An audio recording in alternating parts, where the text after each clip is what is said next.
Klop, klop. Čo ty? Ty môj C to do A to do S, ty môj Casanova. Jak sa máš? Jak sa darí? Povedz mi, pikošky.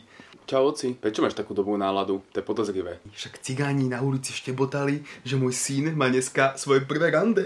Jaj, Jožo ma bonzol. To je strašný kecálek, to je extrém.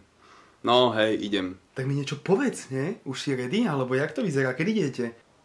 Pohodka. Trošku som nervózny, ale... Nemusí byť vôbec nervózny. Vieš čo stačí? Stačí byť gentleman, stačí byť pozorný a stačí byť sám sebou. Všetko ostatné sa vyrieši samé, ver mi. Však som zbalil tú nádhernú ženu, tvoju mamu. Tak to isto. To asi opadne, hádam. A, skoro by som zabudol. Moja kreditka. Zober si ju a pozri ju na niečo dobré. Kreditku? Nie, oci, to fakt netreba, to je pohode. Nehaj si ju. Čo? Jak to, že ju nepotrebuješ?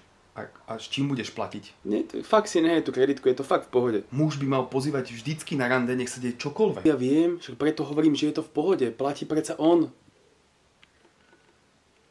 Čo? Jakže on?